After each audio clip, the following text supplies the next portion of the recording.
Assalamualaikum warahmatullahi wabarakatuh. Alhamdulillahi rabbil alamin. Assalatu wassalamu ala ashrafil anbiya wal mursalin Sayyidina wa maulana Muhammadin wa ala alihi wa sahbihi ajma'in. Alhamdulillah, segala puji syukur kita kehadrat Allah Subhanahu wa taala yang mana masih memberikan kita nikmat umur, nikmat kesehatan, sehingga sudah tak terasa kita berada di hampir hari raya Idul Fitri, hari kemenangan yang biasanya kita sebut hari Lebaran.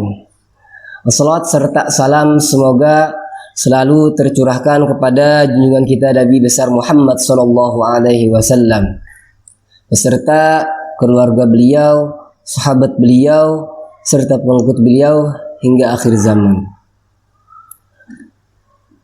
Berkenaan dengan hari raya Idul Fitri, maka izinkan sedikit Al-Fakir mengingatkan sunnah-sunnah di hari raya Idul Fitri.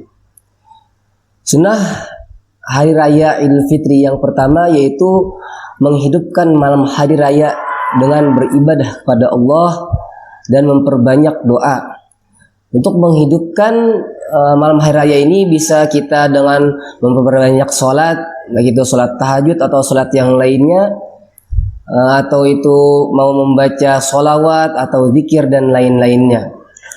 Dan memperbanyak doa.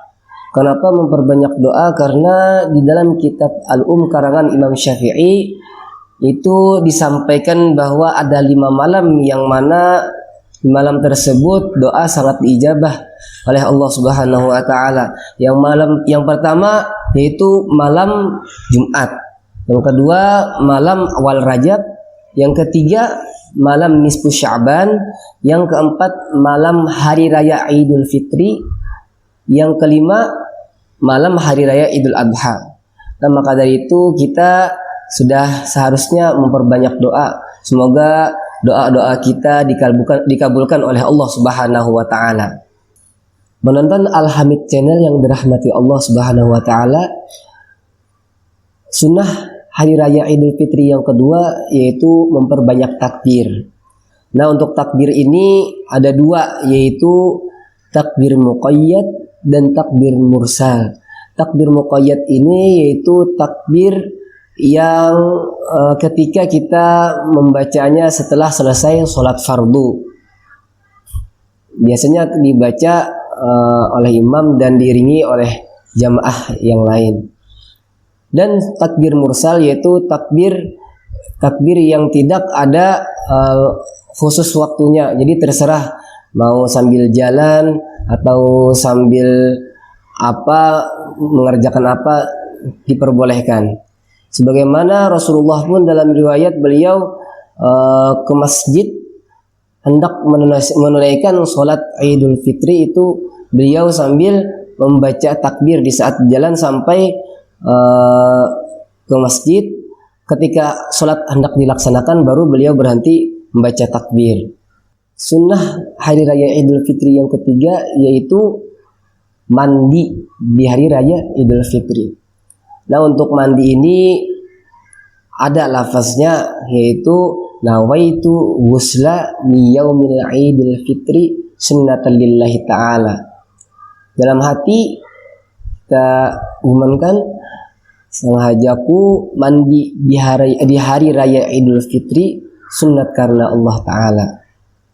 Sunnah hari raya Idul Fitri yang keempat yaitu sholat Idul Fitri. Untuk sholat Idul Fitri ini adalah hukumnya sunnah muakkad atau sunnah yang dianjurkan. Dan untuk sholat Idul Fitri ini sedikit Al-Fakir mengingatkan untuk tata cara sholatnya.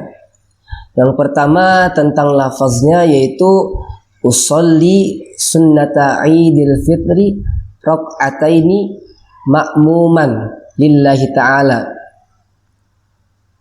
Dalam hati sambil mengangkat takbiratul ihram, sang hajaku sholat sunat Idul Fitri 2 rakaat menjadi makmum atau mengikut imam karena Allah Ta'ala. Kita angkat takbir, Allahu Akbar. Setelah itu kita takbir 7 kali. Nah, di takbir 7 kali ini di sela-selanya diisi dengan pembacaan subhanallah walhamdulillah wala ilaha illallah wallahu akbar. Setelah 7 kali bertakbir, baru kita mendengarkan imam membaca Al-Fatihah, menyimak bacaan Fatihah imam. Setelah itu imam membaca surah dan kita membaca Fatihah. Sunnah hari raya Idul Fitri yang kelima yaitu makan sebelum berangkat ke masjid atau untuk menunaikan sholat sunat Idul Fitri. Sebagaimana Rasulullah pun dalam riwayat beliau setiap hendak melaksanakan sholat sunat Idul Fitri atau sebelum melaksanakan beliau makan dulu kurma dengan jumlah yang ganjil, baru berangkat ke masjid atau sedikit minum air putih. Nah, maka dari itu kita pun sudah seharusnya lah melaksanakan seperti itu. Sunnah hari raya Idul Fitri yang keenam yaitu berhias. Nah, berhias di sini kita dianjurkan dengan memakai pakaian terbaik yang kita miliki. Tidak harus memakai baju baru, yang penting kita berusaha untuk memakai pakaian yang terbaik yang kita miliki. Nah, jadi itu sunnah yang keenam.